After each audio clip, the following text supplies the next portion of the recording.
Hi guys, makikita at mapapanood po natin sa videong ito ang tula na pinamagatang Kamusta Ka Na na iniakda ni Tricia Garcia. Panoorin po natin ang videong ito. Sumulat ako ng tula sa tribute for this kid para sa kanyang 40 days niya ngayon. Hindi ko alam kung hanggang kailan ako magsusulat ng tula patungkol sa kanya, pero ang mga tulang aking kinata ay simbolo ng pagkilala sa kanya. Rene Baterbonia. Kumusta ka na? Iniakda ni Tricia Garcia. Kumusta ka na dyan sa itaas? Ay payapa na ang lahat. Sana'y wala ng pagod, sana'y wala ng bigat. Tahana ang huwag ka nang mag-alala. Sapagkat ang sakit ay may paglaya. Haplusin mo na lang ang gabi gamit ang malamig na hangin kung nariyan ka sa tabi. Nakakaloko ang isiping pinatahan kita habang ang sarili ko'y hindi ko mapatahimik. Dahil ang puso ko at katotohanan ay pilit pang lumalalim ang tinik. Hanggang ngayon parang hindi ko pa rin kayang paniwalaan. Gumising ako gabi-gabi, umaasang ito'y aking masamang panaginip lang. Na sana pagbukas ng mata ay makita ng iyong ama't ina na narito ka pa, kaya kaya mo pang makasama ang iyong pamilya. Nang balitang iyong pagkawala ay isa lang maling akala. Ang hirap tanggapin na nakilala lang kita sa iyong paglisan, na sa unang pagkakataon narinig ko ang iyong pangalan ay sa huli pang hantungan. Kahit hindi kita nakapadaupang palad, ba't hirap makausad? Ang pagluluksa ko'y tila sa matagal na pagkakakilala nagmula. Naghahanap ng sagot sa hangin, nagtatanong mga bituin, sa mga kwentong naiwan, sa mga litratong kupas, para akong humahabol sa hanging huminto na. Nasaktan sa taong hindi ko man lang naabutan ang boses niya.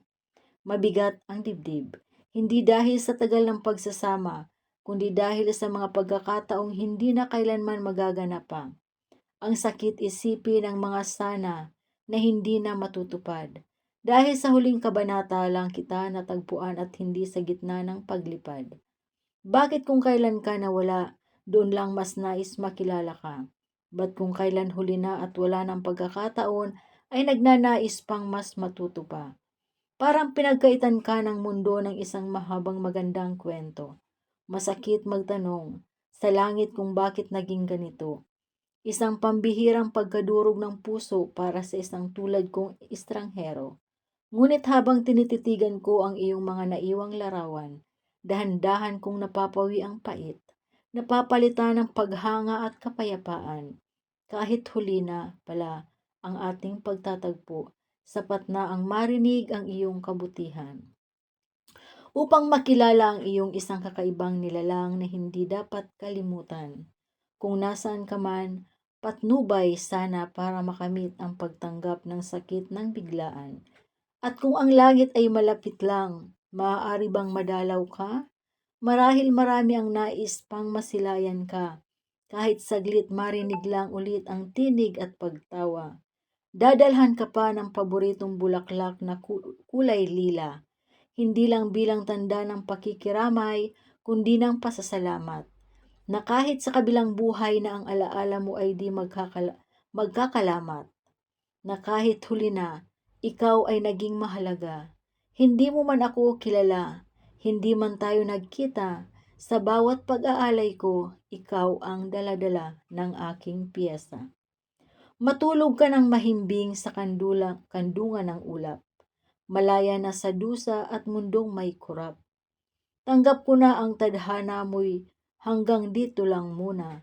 Hihintayin ko ang araw na hindi na kita kilala bilang isang estranghero, kundi bilang isang kaibigang nakangiti sa akin sa kabilang dako.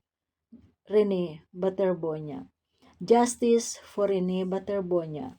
Rene Baterbonia, the most valuable player. Tribute for Rene Baterbonia.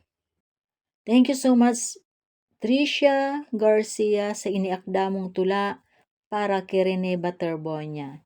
Maraming salamat and God bless. Mabuhay. Please don't forget to subscribe.